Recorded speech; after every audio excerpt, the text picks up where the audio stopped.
What else is going on in the school that is interesting? Well, the way that we teach experiential leadership is an idea called project-based leadership training, which is really our #1 marketing program as well, because the students, after doing 215 projects now currently, it's getting out in the community over and over and over again in a good positive light, and sharing really the work that we do. You know, when a parent sees a press release about a student doing a great project and how it's connected to their martial arts training, that says a lot about what we do. It's not me going out and saying, we teach confidence, discipline, leadership, and respect, but they see that in this article, or they see this in this press release. Let me just interject. This isn't a scripted sales conference. You understand that?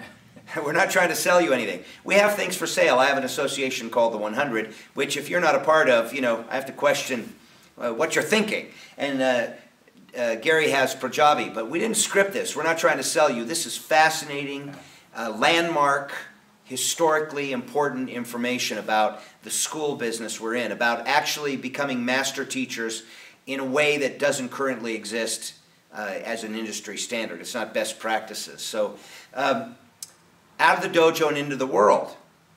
Jun Reese taught me, he said, if a picture tells, if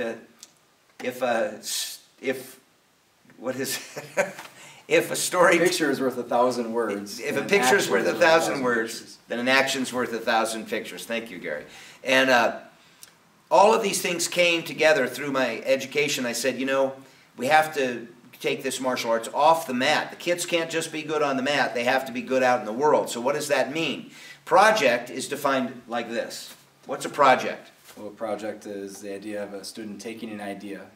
Any idea, could be animals, could be environmental, could be whatever. Wait, you mean they get to choose? They choose the idea, which is important. Did you catch that? They get to choose. You aren't the master teacher telling them what foot to move. Right. This is something that the person gets to say, this is what I'm passionate about, and I'm going to weave it into my martial arts. Which is so important because they need to have that passion. If you tell them, well, you're going to go do a roadside cleanup next week, and oh man, you're going to do 1,000 push-ups.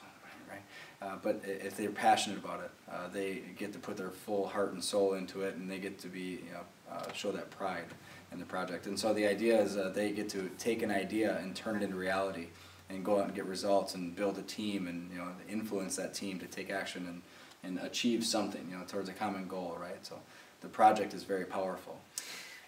I was talking with Dr. Jane Goodall's office, Dr. Goodall, right?